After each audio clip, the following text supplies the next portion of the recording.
ब्रेडच्या पॅकेटमध्ये असलेला खालचा आणि सर्वात वरचा ब्रेड जो कोणी खात नाही त्याचा या पद्धतीने स्नॅक्स बनवून नक्की एकदा खाऊन बघा।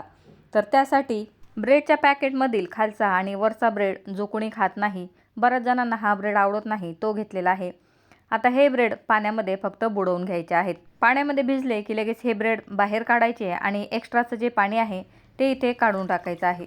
मी ते ब्रेडला दाबून घेतलं आणि ब्रेडमधलं सर्व पाणी काढून घेतलेलं आहे। फक्त ब्रेडचा खूप चुराही करायचा नाही, नंतर हा ब्रेड आपल्याला बारीकच करायचा आहे। आता हा ब्रेड एका डिशमध्ये काढून घ्यायचा आणि चमच्याच्या मदतीने या ब्रेडला फक्त बारीक करून घ्यायचा आहे। काट्याचा चमचा घ्यायचा, त्याने पटपट ब्रेड बारीक होतो। ब्रेड भिजलेले असल्यामुळे लगेच ब्रेडचा इथे चुरा तयार होतो। ब्रेड एकदम मऊसूत असा तयार झालेला आहे। आता यामध्ये एक उकडलेला बटाटा टाकलेला आहे।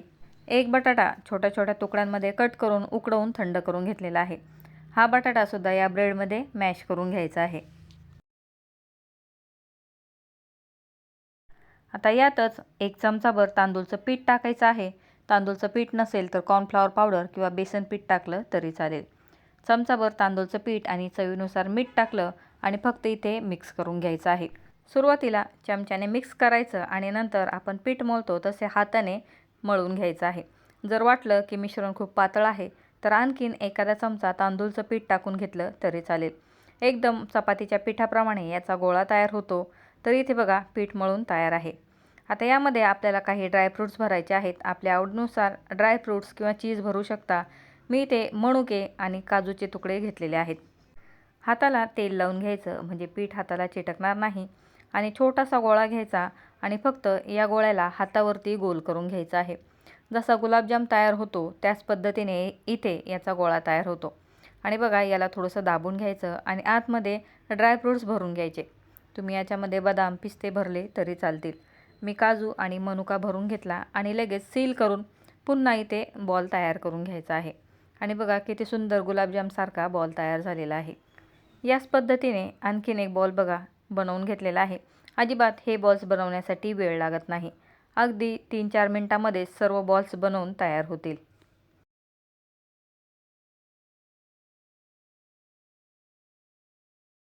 ब्रेडचे सर्व बॉल्स तयार आहेत। डीप फ्राय करून घेतले तरी चालतील, मात्र जास्त तेलकट नको म्हणून मी ते आप्पे पात्र घेतलेलं आहे। आप्पे पात्रामध्ये अगदी थोडं थोडं तेल टाकून घेतलं आणि मीडियम फ्लेमवरती हे बॉल्स आपल्याला फ्राय करून घ्यायचे आहेत।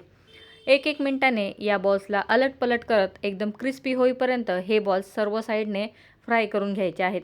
गॅसची फ्लेम हाय ठेवायची नाही, मीडियम टू लो फ्लेमवरती सर्व बॉल्स तळून घ्यायचे म्हणजे आतपर्यंत हे बॉल्स तळले जातील। मध्ये भांडं जास्त तापतं त्यामुळे जे मधले बॉल्स आहेत ते पटकन तयार होतात, म्हणून मधले बॉल्स मी साईडला घेतले आणि साईडचे मध्ये घेतलेले आहेत म्हणजे सर्व बॉल्स इक्वली इथे फ्राय होतील। आणि बघा एकदम गोल्डन ब्राऊन कलर येईपर्यंत सर्व बॉल्स फ्राय करून घ्यायचे आहेत। या पद्धतीने कलर आल्यानंतर मी सर्व बॉल्स बाहेर काढून घेतलेले आहेत आणि बघा हे बॉल्स अजिबात तेलकट झालेले नाहीत। यामध्ये चीज भरून चीज बॉल म्हणून सुद्धा तुम्ही हे बॉल्स खाऊ शकता।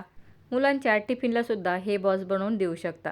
मी ते सर्व बॉल्स काढून घेतले आणि बघा किती सुंदर इथे ब्रेडचे बॉल्स तयार झालेले आहेत।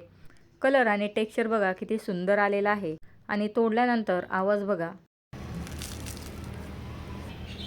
कुरकुरीत हे बॉल्स तयार झालेले आहेत। आता यावरती पाणीपुरीचा जो रगडा असतो तो टाकू शकता। तिखट पाणी, गोड पाणी टाकून तुम्ही चाट म्हणून एन्जॉय करू शकता। मात्र आतमध्ये ड्रायफ्रूट्स भरलेले आहेत म्हणून मी याचा दहीवडा तयार केलेला आहे। दहीवड्यामध्ये ड्रायफ्रूट्स छान लागतात।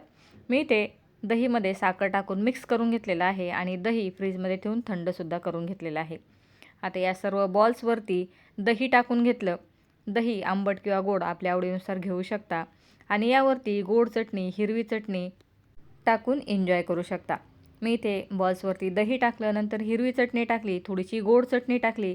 या दोन्ही चटणींची रेसिपी बिना तेलाचा जो रगडा आहे त्या व्हिडिओमध्ये पोस्ट केलेले आहे। डिस्क्रिप्शन बॉक्समध्ये लिंकसुद्धा दिलेली आहे।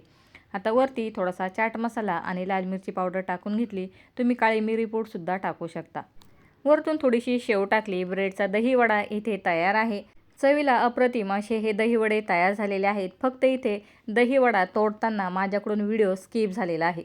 ट्राय करून बघा। व्हिडिओ आवडला तर व्हिडिओला लाईक करायला आणि अशा साध्या सिंपल घरगुतीच रेसिपी बघण्यासाठी चॅनलला सबस्क्राईब करायला विसरू नका। व्हिडिओ बघितल्याबद्दल धन्यवाद।